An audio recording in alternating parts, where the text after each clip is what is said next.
The following podcast is a W2M Network original production. Visit W2Mnet.com for all of our other great podcasts, plus news, reviews, articles, and opinions from the worlds of wrestling, video games, football, and entertainment. What time is it?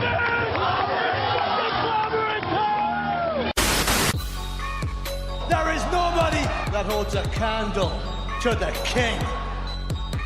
You know, I wouldn't be opposed to, maybe you build some tag teams here. We are the absolute best tag team of all time, bar none, the greatest tag team of all time. Jay White's going to be a star, no matter where he goes. I'm going to be the guy that spits in the face of cliches. I'm going to be the guy that tells time to off. Man, what in the world is Joe doing? Just standing. And then I thought to myself, maybe he just likes Jericho's music as much as I do. You aren't seeing things. The First Lady is back in WWE.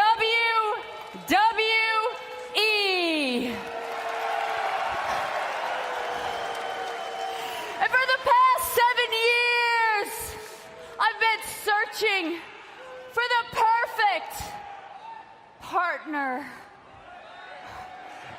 And you found me. You found me.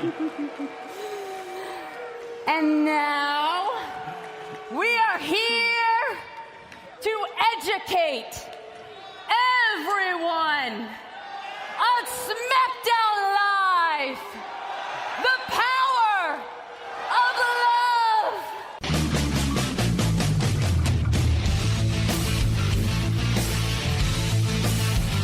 Ladies and gentlemen, wrestling to the max.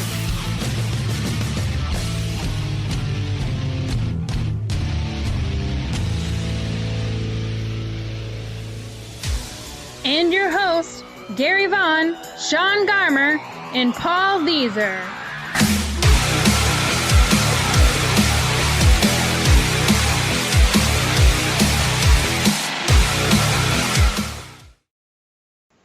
Welcome, everyone, to Wrestling to the Max, episode 252, part 1. And we, of course, are brought to you by W2Mnet.com and 411mania.com. Also, don't forget, make sure you go rate, subscribe, and, of course, join up with us on whatever you use to listen to podcasts on Wrestling to the Max or the W2M Network if you love everybody over there at the W2Mnet.com. Yeah, guys, we, of course, want to let you guys know that we had a great week of shows we've done. Of course, we did a Money in the Bank review. Of course, Raw, SmackDown Live, and 205 Live. A lot of great review shows, so make sure you go check out those. Those will, of course, be found on what I just told you. But, yeah, I am Gary Vaughan. Along with me is Mr. Sean Garmer. Hello, everybody. And tonight, we were out without Paul. He had a pretty fun week, but, he deserves a break every now and again. He does every show with us, and sometimes I get a break, sometimes Sean gets a break, and a lot of times Paul doesn't get as many breaks, and that's okay. So he's going to get a break here, and hopefully we'll have him back on Thursday night. That'll be exciting. But, yeah, I mean, this is going to be a lot of fun. We've got a great show in store for you guys. We, of course, are going to talk some quick hits. Vince and Triple H, of course, have a little tension going on that we need to talk about. Plus, we're going to get into the G1 Climax and the 27 participants that were announced, along with some other big wrestling news that you're not going to want to miss. Plus, we're also going to jump into some Ring of Honor. That's right, we have this last week's TV taping and a preview to the Best in the World 2017. Yeah, no, that's coming up. That'll be this Friday. So we're going to go ahead and preview that and let you guys know some of our predictions and what we think. And, we are also going to do a roundtable on W2Mnet.com. So if you want to go check that out, it'll have some of Paul's predictions on there. And you'll actually have all of his predictions, but you'll have a few written, some detailed ones as well, plus mine. And it's just a lot of fun. You just go check out that great roundtable. But yeah, Sean, I'm glad to be here tonight. We've had a lot of crazy stuff going. Of course, Father's Day weekend, of course, kind of had a lot of things going for us. I'm telling you, Sean, It's amazing. Every year you get to those plateaus, and I don't even think of myself as a father on Father's Day like I did this past weekend. I used to focus on my dad, right? But now people are telling me Happy Father's Day, and it's still a little weird, even though I've been a father for 4 years now. Yeah, I can totally see how you feel sometimes. I go, man, I can't believe Anaya's 6, and I've been a father this long, and sometimes I still have people that don't say anything to me, but that's neither here nor there.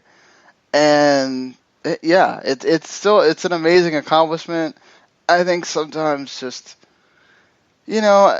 I get the whole feeling of Mother's Day and Father's Day and all that stuff. These are, obviously Hallmark holidays, and that's fine. The important part is that you don't need a day to tell you how great of a dad or whatever you are. You do that every day, hopefully. So, and I know Gary does, and I try to, and our dads certainly did, and grandparents. So, to all those people that came before us, and now we get to set that standard. Yeah, definitely. So that's it's just once again, I mean, it's nice that we can celebrate days like this to kind of show our respect and love for the people close to us. And, it's just, once again, it's just so weird for people to say something about me because I'm like, this is kind of awkward. But it is what it is. Something cool that happened to me is that at my church, they like to do, drawings just for fun. They'll have two $50 drawings for Mother's Day and Father's Day. And it includes all the men and women. In fact, at our church, they don't even basically save Mother's or Father's Day. They just say Men's Day, Women's Day. That way, even the single people are included. It's not no one's getting left out, right? So, and which I respect. I totally get that.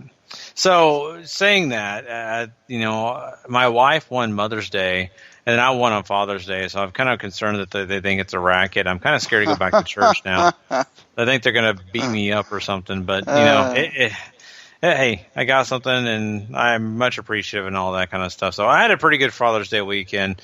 And I know Paul, he had a pretty good week. I know he went to go enjoy the water park, and so I'm sure he's got that sexy tan going on, all that good stuff. Man, I'm so jealous. He said, I heard he's going to go up to the water park. I was like, dude, I want to be there now. Exactly. Yeah, I was like, come on, I want to go to Hurricane Harbor.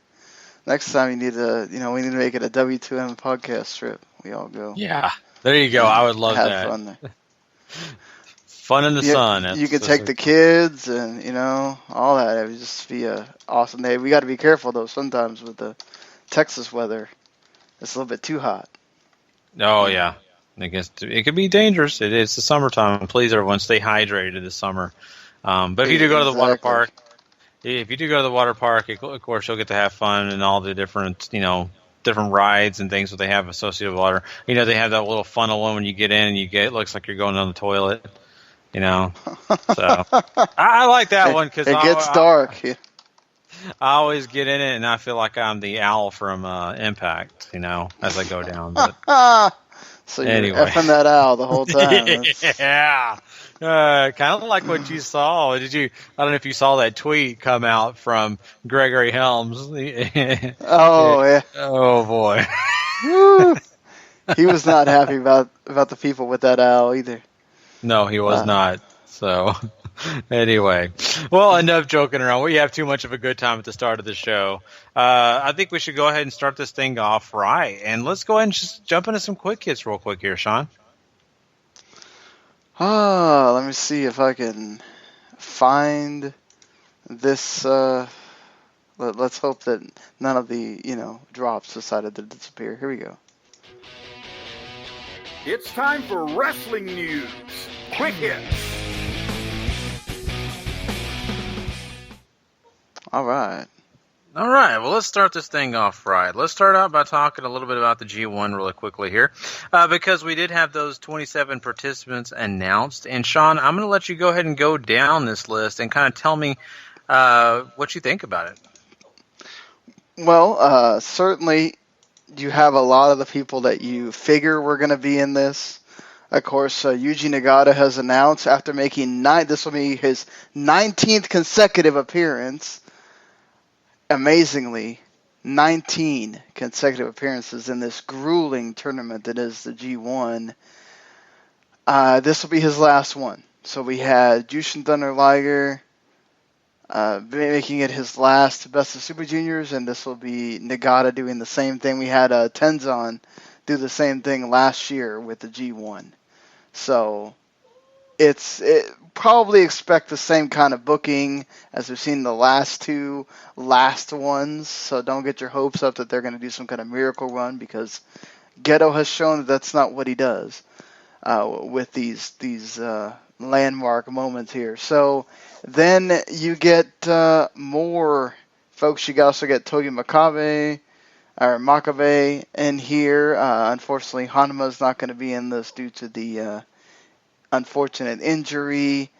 And then you get everybody announced, but there's so many factions in New Japan. Oh, well, you also get the Juice Robinson making his debut, which is awesome.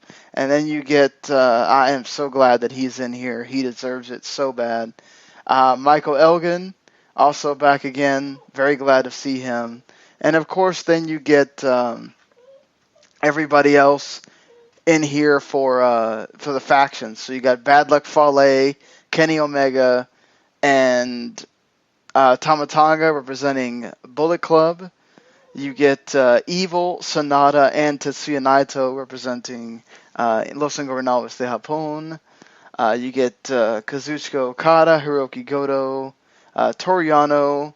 I know people are going to groan about Yano being in there, but come on, guys, he's been in there how many times now? Just, it is what it is. Tomohiro Ishii and Yoshihashi all in there representing Chaos. You got Hiroshi Tanahashi in there as well, so he gets to be in the field. And then you get Suzuki-gun, so the return of Minoru Suzuki. And Zack Sabre Jr. making his debut here. He is going to have fantastic matches with whatever block he is in. And, of course, we'll talk about the blocks. We might do depending on, well, not Wednesday, never mind. We don't do things on Wednesdays. So the next time we do a show here, we'll be talking about the blocks. We'll know who is going to be facing who, and then Paul and I can fantasize about matchups. And, of course, the one that they left for last on the VTR, because this is special, Kota Ibushi making his return for the G1 Climax. Pretty awesome. Oh, if they do Zack Sabre Jr. and Kota Ibushi, the collective oohs and ahs from the fans is going to be amazing. Not to mention Ibushi against almost anyone. Could they possibly put Ibushi and Kenny Omega in the same block? That will be interesting. But lots of the ones we suspected. Oh, also Satoshi Kojima. I forgot about that one. But you got 1, 2, 3, 4, 5, 6, 7, 8, 9, 10, 11, 12, 13, 14, 15, 16, 17, 18. You get 20 this year, 20 participants in the G1 Climax 27. And like I said, the next time we talk to you, we'll know who the blocks. And then next week, we'll know the main events, and which I think we'll also get the full cards by then, so you'll know who's going to wrestle on what night and all that kind of stuff. So, yeah, this is an exciting season. Not too long from now, we'll be talking about those G1 USA specials. And also, at one point, Cody Rhodes was supposed to be in the G1. And because of a show that we're going to talk about on this show, and the potential of him, this also probably means that he is winning the championship for sure on that show now. He's not in the G1 anymore. Oh, that's an interesting piece of news here. And that's, definitely a big deal, because I think, his work in New Japan has been great. And this is going to be something that I think kind of shows that, he's going to be focusing more on one than the other. So we'll be talking about that, though, pretty soon here. So we'll kind of save the rest of that for later. But, yeah, this is great. The G1 Climax is a lot of fun. It's a great time, and I definitely look forward to, the blog. It's a grind for everybody, including us that cover it through the whole thing. So, yeah, but it's well worth it, because you get a lot of great matches. Also a lot of nights where there's not so many great matches, but still good stuff. Yeah, so we're looking forward to us talking about those blocks this next episode, part 2 on Thursday. So, but yeah, let's move on and talk about something else that's kind of interesting here. We're getting some word that Triple H and Vince McMahon have a little tension between them, and the reason for the tension is because of what's going on with the NXT superstars that have been brought up to the main roster. Triple H doesn't really like the way Vince has produced and really used these guys and by booking them in certain situations that are really not favoring them. So that kind of leads Triple H in a spot where he kind of feels probably he's bringing guys up and then just, they're out to pasture. There's really nothing for them going on that's anything special. So I get this, Sean. I mean, I understand totally where Triple H is coming from because, he put a lot of work in these guys. He's really built them up. And then for them to go to the main roster and not do a whole lot kind of makes him feel like it's all in vain. Yeah, I understand from his perspective. And it's the frustration that a lot of us as fans feel that, man, look at what they've done since they've gotten on the main roster. How much of a waste have they been? It's not been that way for everybody. Seth Rollins has done well. Samoa Joe has been booked very well. We just saw Enzo and Cass have their big breakup on Raw. So, some of the women have not been used that well, while some others, like Alexa Bliss, has really benefited from the being on the main roster. Even the Drifter. I just think some people just they don't adapt well to the main roster, and some people do. Some people are just, like Nakamura, he's just such a great star. It doesn't matter what you do with him, people are going to cheer for him because he's got that whole package and whatever. But, it just, there is something to be said for how you book certain guys or women, for that matter. Like Bayley, they just don't know. Vince just doesn't seem to know what to do with her.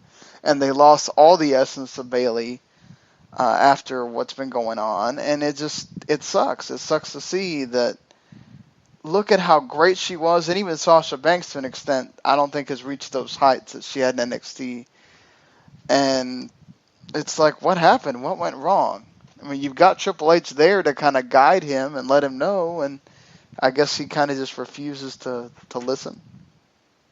Yeah, and like you said, I mean, they've done a good job with some of these superstars, but some they just don't have that complete direction for. Look at Todd Dillinger. Like, everybody was excited about him hitting the scene at SmackDown Live, and it didn't take long for him to be on the shelf. Just sitting around, hanging around. No, maybe not shelf, that's the wrong terminology. Maybe the sideline. Shelf usually means injury.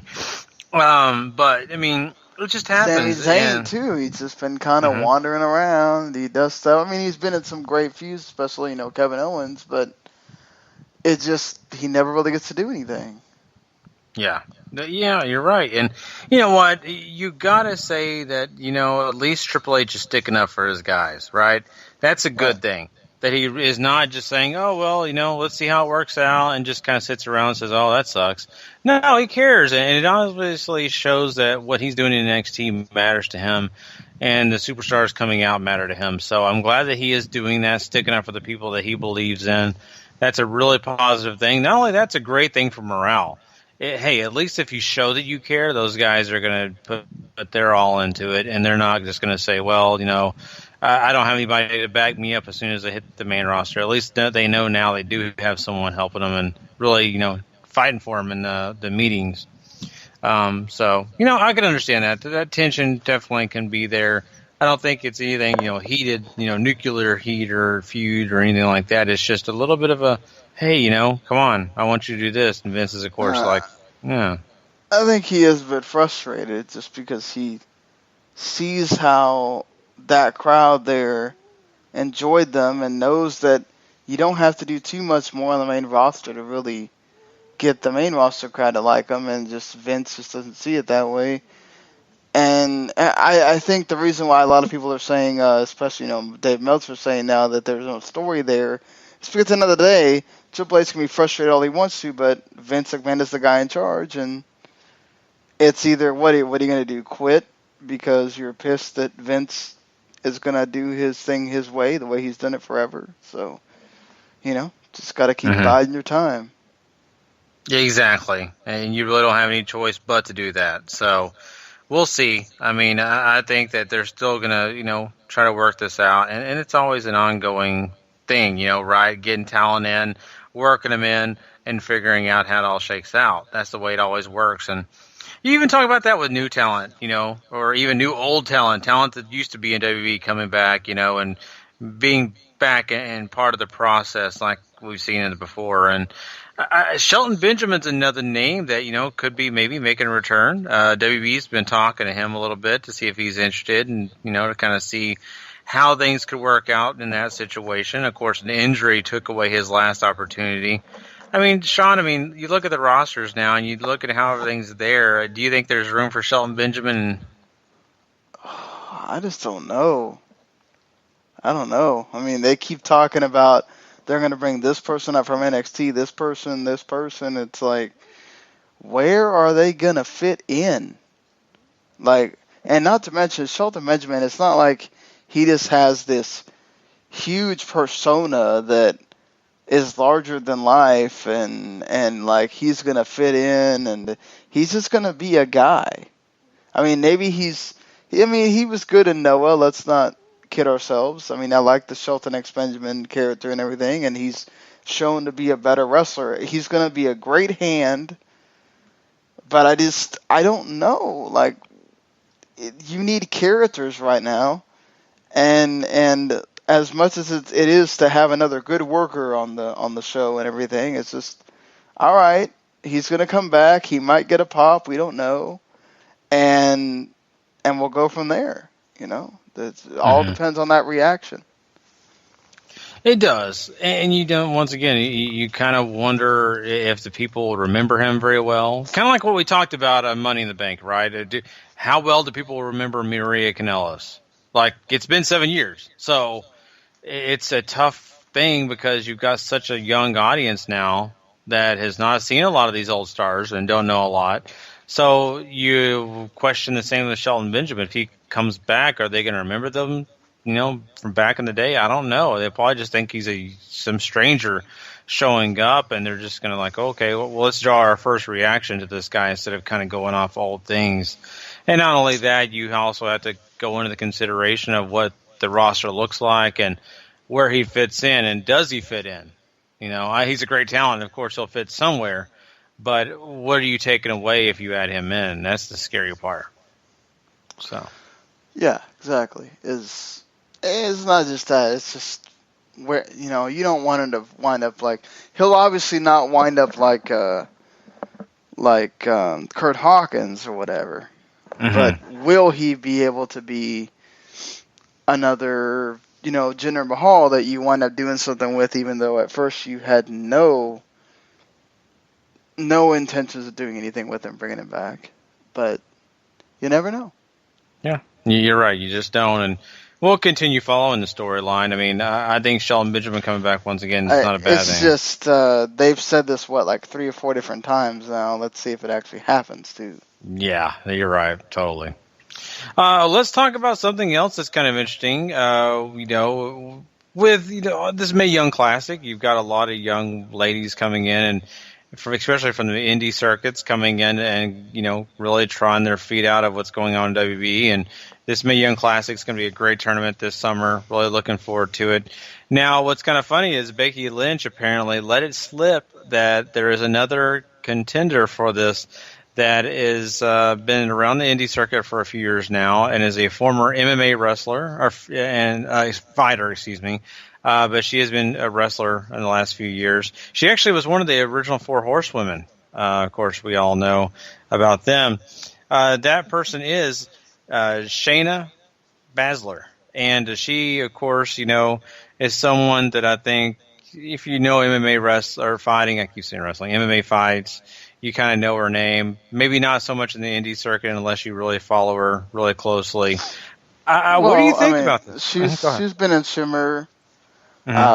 She's appeared on Total Divas about 3 or 4 different times. Oh, has she? So that's another, because she's one of the people that's helped Nikki with her rehab, and helped her with the submission that she does now. Okay. So she's been in the Performance Center many times as a coach. So it's somebody that I think they're kind of rewarding for being in their system, and it's somebody that has proven to come from that background and kind of get it, and so it doesn't surprise me really that she's there. I like the fact that they've added her to this, if that's what ends up happening. Yeah, it's awesome. I guess that's where watching Total Divas does help. Yeah, exactly. No sometimes you get to learn some things there. Yeah, and I mean, I'm also really kind of curious what Patrick Ketza thinks about this. I'm sure he's kind of happy. Yeah, this is taking place. So, but yeah, so congratulations to her. I think that this Mae Young Classic is going to be special. I really do, because I like a lot of these names they're throwing in the mix here. A lot that we know, and of course a few that are not so known, and that's really what's fun about it. It's what I loved about what they did with the Cruiserweight Classic, and I think this is going to be a blast. Oh, for sure. Let's talk about a tag team that is no longer, or possibly no longer, going to be together. And no, we're not talking about Enzo and Kaz. That already took place. Those guys are Splitsville. But there is rumors going around that Heath Slater and Rhyno are next on that chopping block. How do you feel about that? Do you like this whole thought process, Sean? Man, we're really cutting Raw short on tag teams, aren't we? You got to be worried about that, but I think it's the same deal that I said about American Alpha. If you feel like you need to split them up so that these two can be singles wrestlers for you, that's fine. It's just, again, are you really going to do a Finn Balor and Rhyno feud? Not that that's bad, I'm just saying, what are you going to have these guys do? Are you going to put them all in the mid-card, or are you just trying to create, once again, another sort of lower card and have more guys you can use on main event and stuff like that? Or, what are you really trying to do here is my question. If you're really trying to sort of build this up so that the IC title has challengers, then I'm fine with that. Yeah, Gary. Yeah, no, I'm right with you. I understand that, and I just love the interaction with Heath Slater and Rhyno, and I'm gonna miss it to an extent, but really, honestly, they haven't really portrayed that on Raw, right? It was more of a SmackDown Live thing, and so, like you're saying here, if these guys can go and do some other things on Raw and actually give more an opportunity to spend more time and get their personalities across, I think that's a really good idea. If that means that they are going to get more time. But I don't know. It is kind of a bummer. Not only that, like you were saying before, then it's just really another big hit to that tag division on Raw. And really, they don't really have the room to do that. They really don't need to be, kind of really cutting that division short.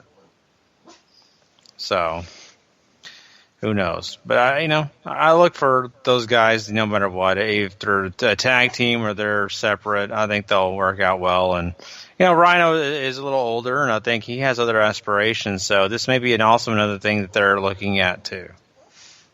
So, but yeah, one last thing we're going to talk about here is what Daniel Bryan said recently. He made some comments towards the talent, or of course in WWE, changing things around, maybe some of the presentations not being just the same, and maybe mixing it up a little bit here. Sean, tell me what you thought about Daniel Bryan's comments. Well, I mean, he's right. He needs to actually, there needs to be a change in the presentation. There needs to be a different way to present the wrestlers, and being able to sorry, I'm getting distracted by the fact that the dog won't shut up because somebody had to go to the bathroom.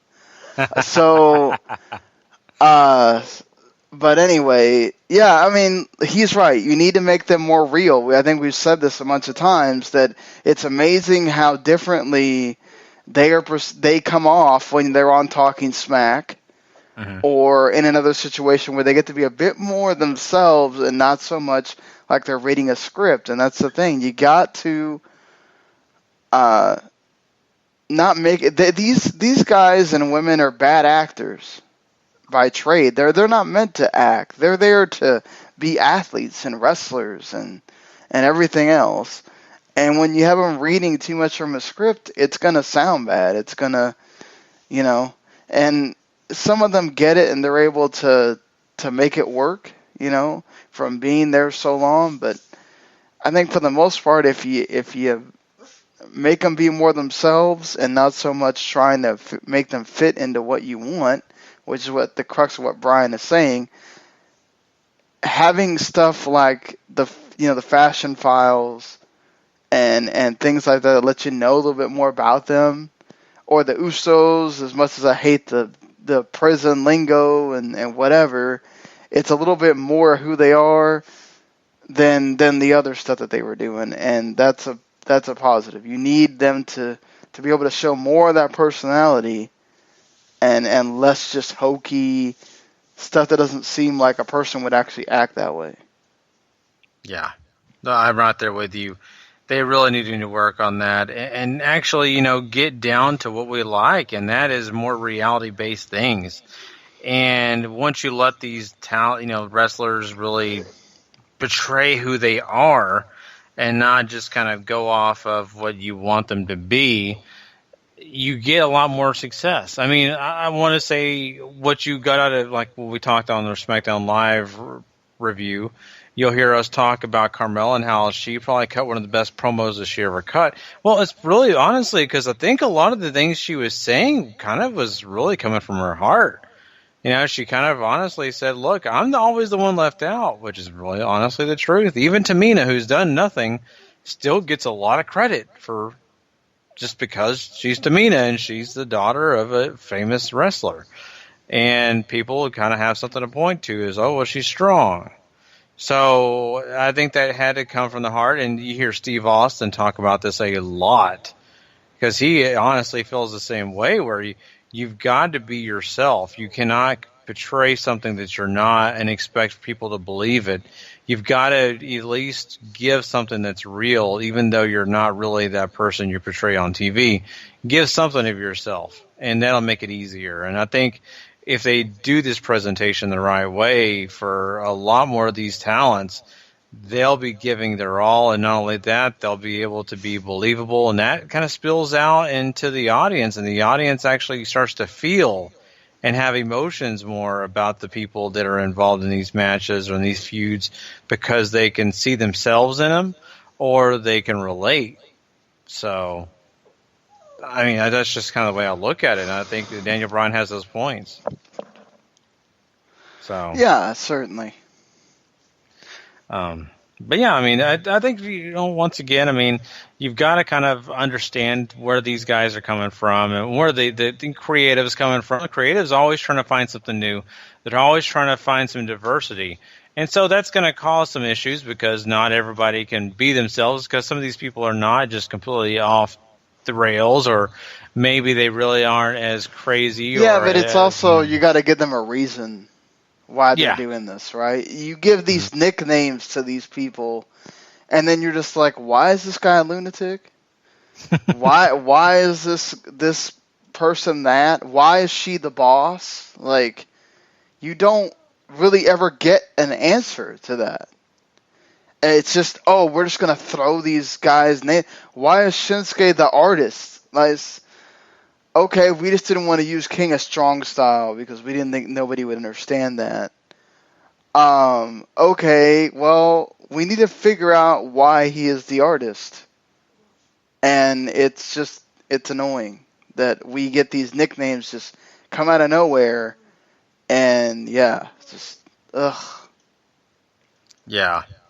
No, I know what you mean on that. The nickname thing has been a little bit of an issue. It really has. I think a lot of times they come up with something and they think it's fresh, they think it's new. Well, that's great and that's dandy, but if it doesn't make a lot of sense in the long run, you're wasting your time. You really are. Yeah.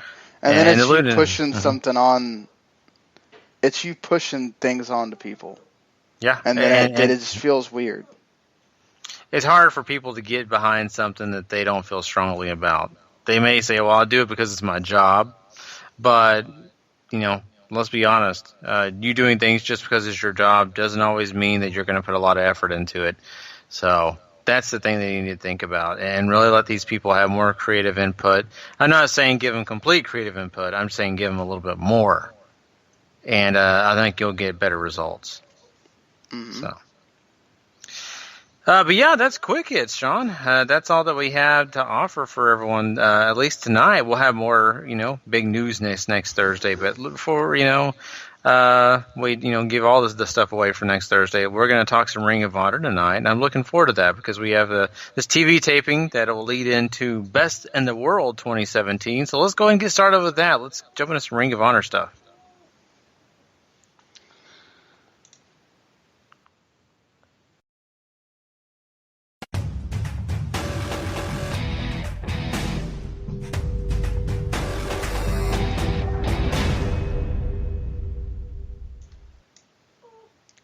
All right. Well, I'm going to kind of just guide us through here, and Gary's going to be the one to be able to comment. I haven't been able to watch this.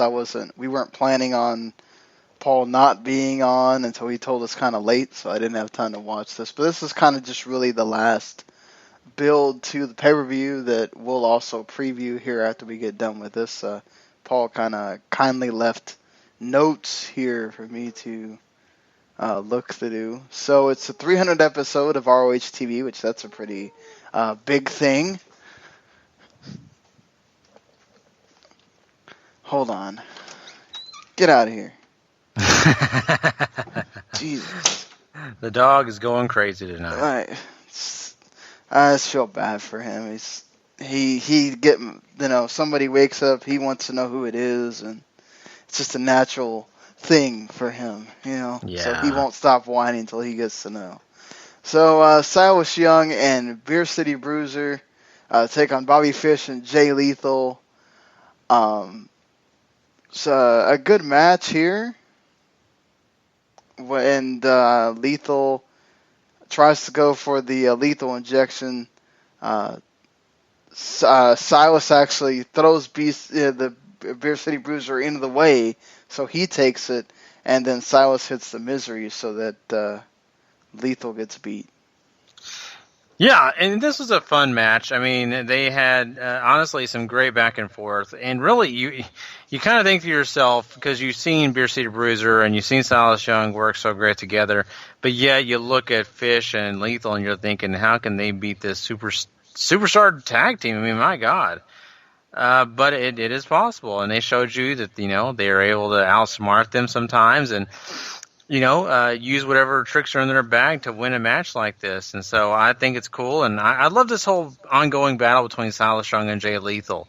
It's something it's fresh and also kind of cool that, Silas Young is getting the upper hand all the time. I mean, really, you would think that Jay Lethal would get some stuff in and that'd be it, but no, Silas Young, once again, outsmarting Jay Lethal, and Bobby Fish even doesn't come out, the best in this situation. So I think this is good because it was a change of pace, and you felt, like you had something that wasn't in the ordinary. So I think this was good.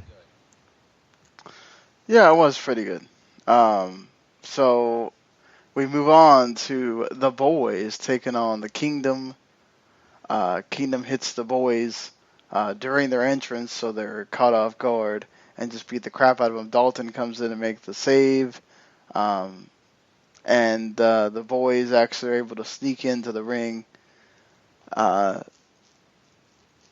Boys actually they got beat up so much they really couldn't get much, and they lose.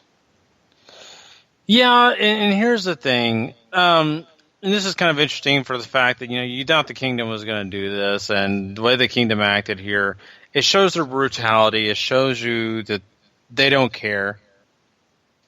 So, I mean, really, that's great, okay? And, leading into Best in the World, I mean, they've got other fish to fry. It's just right now the boys were the guys that they had the chance to pick on. Dalton Castle getting involved is no secret, no surprise. You expected that all the way. But this wasn't really the whole point of this. This was the point that came out next when you had the Briscoes come out and Bully Ray come out. Or Bully Ray. And it was the fact that, you see that Jay Briscoe is still super pissed. They even had some video packages in the show where you saw the Briscoes and Bully talking about this whole thing, and you saw just Jay just freaking out, angry and pissed post-match when they actually did lose their match because of, the boys. So this all adds up to that feud and what's going to happen with that next. And really, you have Bully and Mark Briscoe kind of really talking down Jay, despite the fact that he's got, the boys right in his sights. The Kingdom have long gone, but that's what they wanted to do. They wanted to kind of throw this in there to make sure that we still understand the match this Friday is not about the Kingdom and them. It's really about this. And I think it's cool. I think at least it keeps you understanding where this is really going, and they didn't just leave it off as the Kingdom beating them down. Yeah. So then we get Punishment Martinez getting a video package, and then he squashes Joey Daddio with the South Heaven choke slam. Then Cheeseburger and Ferreira come down to check on him. And Martinez just whoops him up too, and so Jay White comes out for a brawl.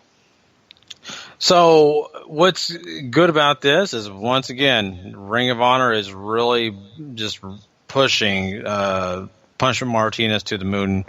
I mean, they've got this guy with some great video packages that are kind of creepy. They bring this guy out with a great entrance. He squashes guys. He takes them out. Doesn't take much for him to do that.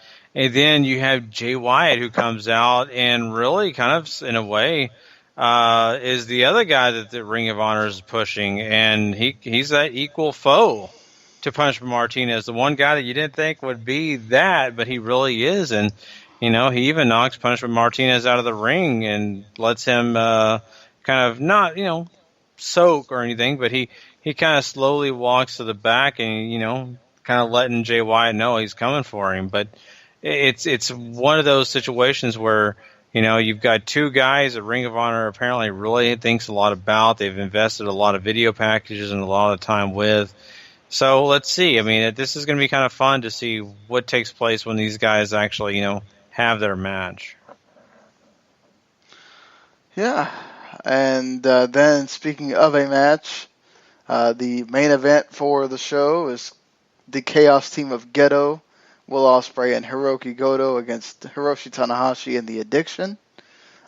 Cody is at ringside doing commentary. Of course, he has the big ROH World title match with Christopher Daniels coming up. And all it takes is a high-fly flow and the best moonsault ever to get the Tanahashi and Addiction team the win.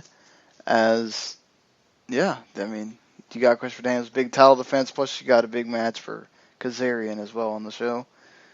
And then after this, Christopher Daniels spits at Cody. Hangman Page comes in to attack. Cody also backs him up. And we get going for the two matches, of course, with Kazarian and Hangman Page, and then Daniels and Cody. So there's your ending of your ROH TV. Yeah, and you get a really solid match at the end here. But what would you expect, right, Sean? I mean, these are some great teams with Chaos and, Tanahashi and The Addiction. I mean, you can't go wrong. So that stuff was solid, very exciting, a lot of fun to watch, just kind of eye candy. So that wasn't the focus, though, on this either. The focus was the ending part that you mentioned, Sean. It was about Christopher Daniels and Cody Rhodes. And, of course, you had to throw in Hangman Page with Kazarian. So that stuff did matter. They kind of, brought that into play. And, once again, kind of affected what, you were thinking may or may not happen at Best of the World because, they kind of left those two guys laying. And, Hangman Page and Cody Rhodes are feeling pretty good coming out of this one. But, it all made sense to me. So. Yep. And we can just transition here into the ROH Best of the World 2017, which takes place this Friday. We're doing the preview on this instead of the Thursday one, because by the time the Thursday one comes out, it's actually Friday morning, and it won't have enough time to really be out there for you guys to enjoy it. So here we go with this. Where did I put the... Did I put it right there? Where did I put this damn card? I know I put it here. Here it is. Okay, I'm sorry. I hate that I'm talking to myself here, but all right. So let's start with the 8-man tag team match, pulling a Dragon Gate here with the loser must disband. Something you don't see very often outside of Dragon Gate, honestly. A search and destroy of Alex Shelley, Chris Sabin, the Motor City Machine Guns, Jay White and Jonathan Gresham taking on the Rebellion, Caprice Coleman, of course, formerly the Cabinet as well, Caprice Coleman, Kenny King, Rhett Titus, and Shane Taylor. What do you think? Who do you think is going to win? Looking at this, it's going to be a fun match. I'm actually really excited about seeing what they do here. For me, I really feel like it makes more sense for the Search and Destroy to really not win this because I think it's easier to disband. You got Jay White and Gresham, who really, honestly, those guys are kind of single stars anyway. And, the situation with the Motor Machine Guns, those guys can split and do their own thing too. So I think that just makes more sense. That's why I will go with the Rebellion here. And not only that, the Rebellion works so great together. They all have a point, and whereas the other team more has a point as single stars.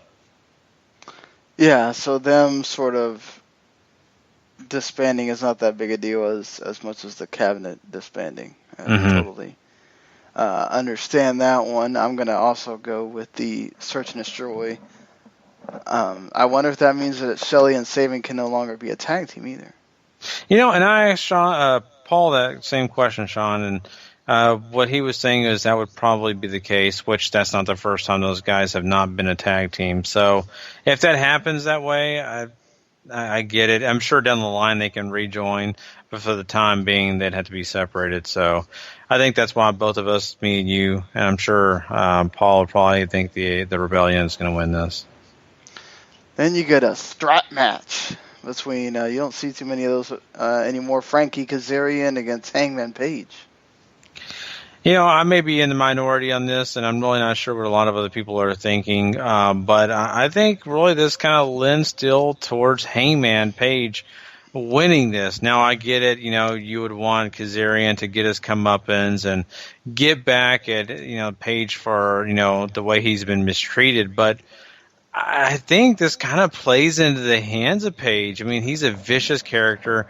They call him the Hangman for a reason, and I think that this is going to be a situation where you think that Frankie Kazarian is going to come out victorious, and then you find out that, Hangman just has more energy and being more vicious. I'm going Hangman for myself.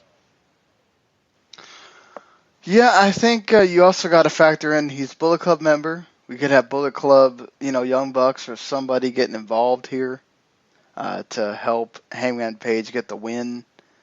You could see it go the other way as well with Kazarian getting his comeuppance, but Hangman Page really, really getting a lot in before losing.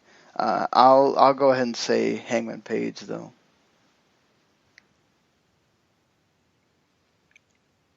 And then we get the Kingdom, Matt Taven and Vinny Marseglia taking on the CMLL contingent of Ultimo Guerrero and El Terrible Angel. What do you think? I'm going to go with the Kingdom.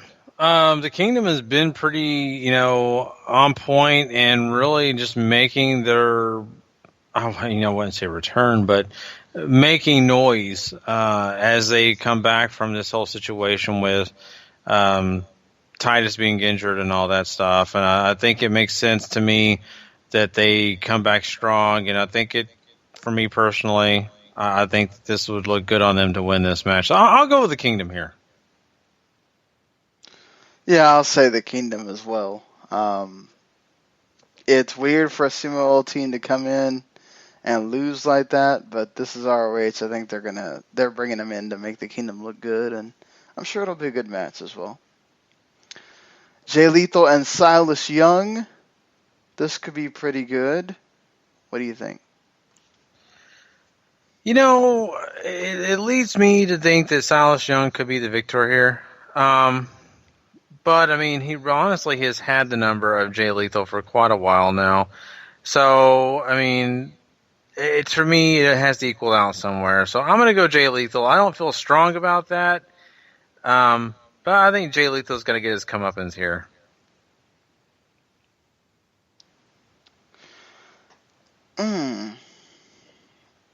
Yeah, I feel like Silas Young getting the win in that tag match might mean that Lethal gets the win here.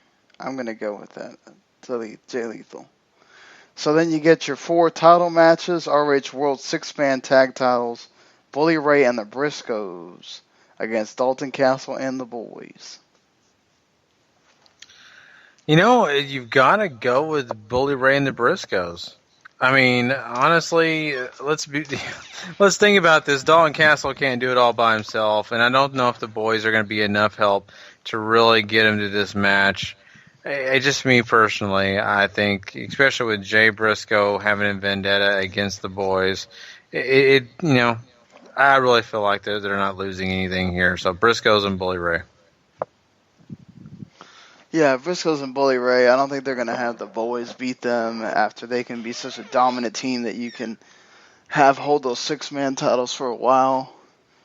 I just don't see it happening there, so let's go with Briscoes and Bully Ray here.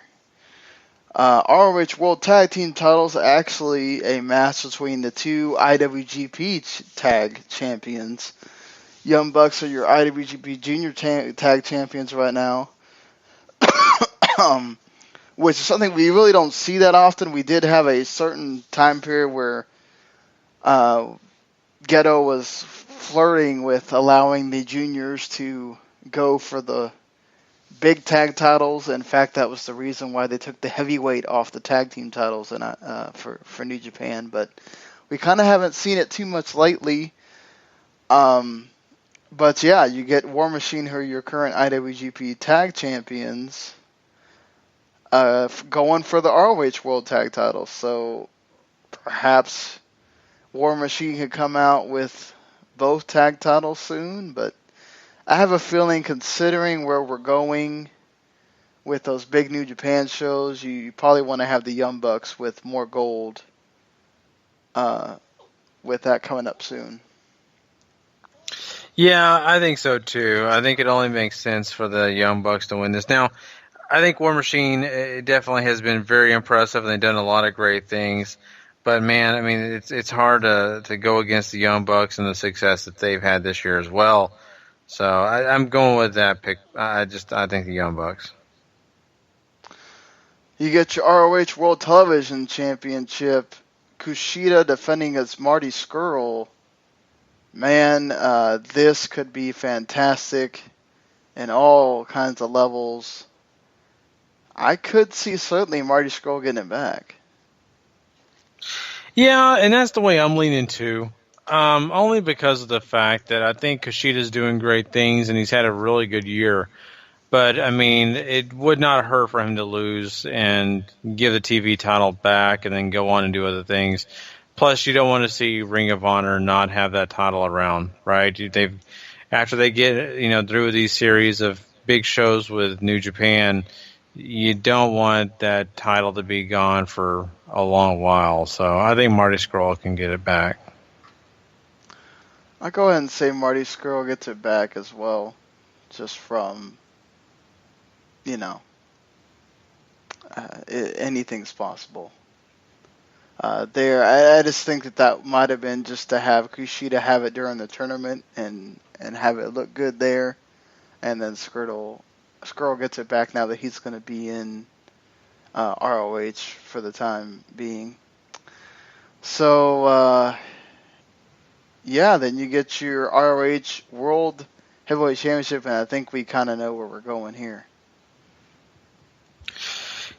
Yeah. This is a big match, and with Christopher Daniels and Cody, I think that they've got a situation where Daniels is a guy that, is going to put a great match on with Cody. I think both of them are really going to put the work in. And I think there's going to be a lot of false finishes. I think really you could even have the club get involved somewhere here. I don't know that's going to happen, but it could be a part of this situation. I think it's time, though. I think it is really time for Cody to actually hold the Ring of Honor title. I think Christopher Daniels has done a great job being the Ring of Honor champion. Really put in some great stuff. Really represented really well. But I think there has to come to a point where you finally do let Cody hold that title, and I think it's got to be now. So, yeah, I'll go Cody. Yeah, it's definitely going to be Cody. It just seems like writing is on the wall for Cody. This whole storyline has been about how, a part-timer, whatever, is not going to win this. And I think he also reveals that he's signed full-time with Ring of Honor or something at some point there, too. And, yeah, hopefully it's a pretty good match. And then, yeah, you get a cool moment for Cody to win that big title. Oh, definitely.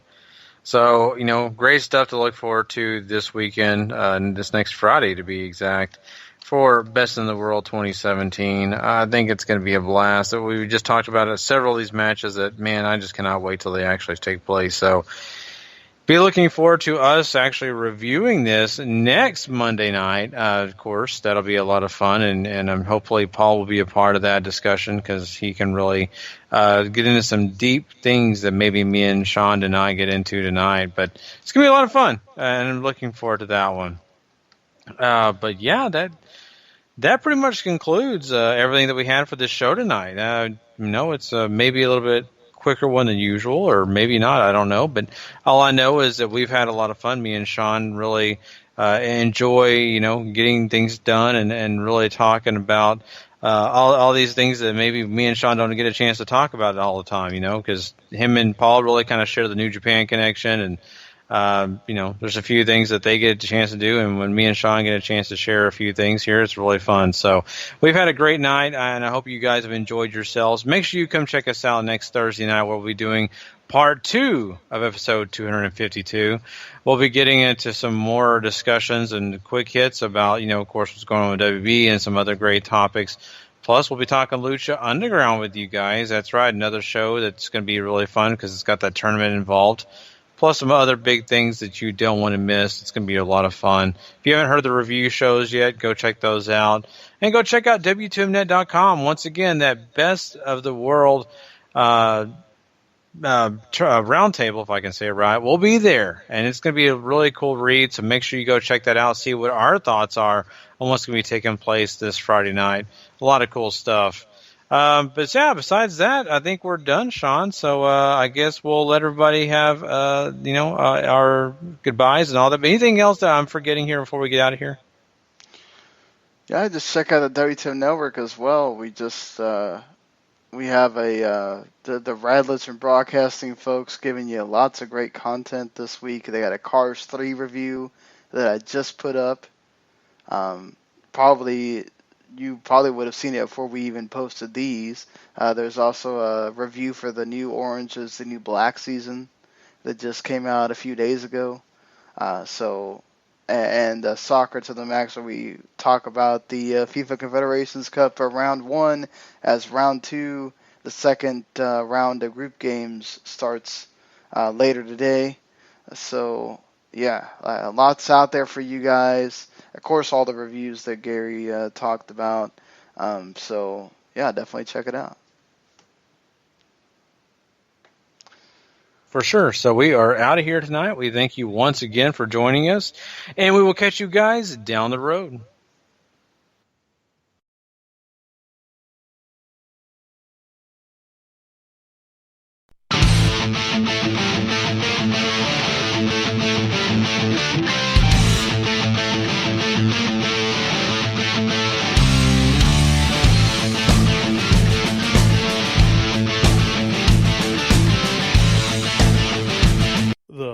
following podcast is a W2M Network original production. Visit W2Mnet.com for all of our other great podcasts, plus news, reviews, articles, and opinions from the worlds of wrestling, video games, football, and entertainment.